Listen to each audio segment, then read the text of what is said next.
Είσαι σωσμένος? Η απάντηση σε αυτή την ερώτηση θα έπρεπε να είναι απλή, ναι ή όχι. Πάντως σήματα σπάνια είναι έτσι και συχνά συναντάμε δηλώσεις όπως «Είμαι πιστός», «Έχω βαφτιστεί», «Πηγαίνω στην εκκλησία», «Τηρώ τις εντολές», «Προσπαθώ να είμαι καλός». Συχνά αυτή η κατάσταση προκύπτει από μια έλλειψη κατανόησης του πυρήνα του προβλήματος.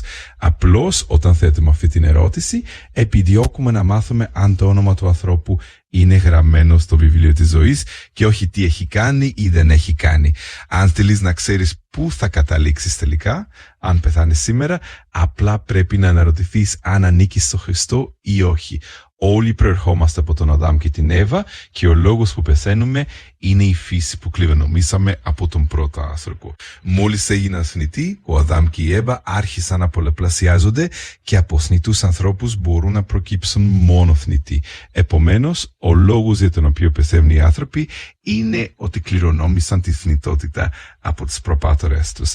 Ο Θεός στον λόγο του έχει δηλώσει ότι ο μισθός της αμαρτίας είναι ο θάνατος. Όλοι αμάρτησαν, είναι νεκροί στις αμαρτίες τους και στερούνται της δόξας του Θεού και τους απειλεί η αιώνια απώλεια. Ωστόσο, ο άνθρωπος μπορεί να το αποφύγει παρόλο που είναι ήδη ένοχος ενώπιον του Θεού. Ό,τι ζητάει ο Θεός από τους ανθρώπους και από σένα που διαβάζεις αυτό είναι να πιστέψεις σε εκείνον για ό,τι έκανε για σένα. Δεν χρειάζεται να του υποσχεθείς τίποτα, ούτε να κάνεις έργα, απλώς να πιστέψεις στο Ευαγγέλιο της σωτηρίας και θα γίνεις για πάντα σωσμένος, δηλαδή ελεύθερος. Όταν λάβεις την αιώνια σωτηρία, δεν μπορείς να την χάσεις. Όμως, για να μπορέσεις να πιστέψεις, πρώτα πρέπει να ακούσεις το Ευαγγέλιο της σωτηρίας, δηλαδή τι έχει γίνει για σένα. Ο αιώνιος Θεός εμφανίστηκε πριν από περίπου 2.000 χρόνια σε σάρκα, έγινε άνθρωπος, το όνομα του είναι Ιησούς Χριστός, πέθανε στο σταυρό για όλες τις αμαρτίες σου,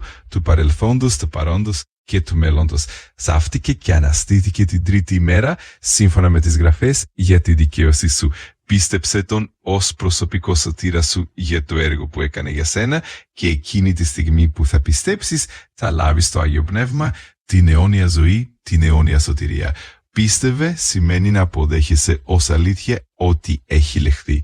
Αν πιστέψεις, τότε ο θάνατος του Χριστού για τις αμάρτιες σου, η ταφή του, η Ανάστασή του και η ανάληψή του θα αποδοθούν σε σένα.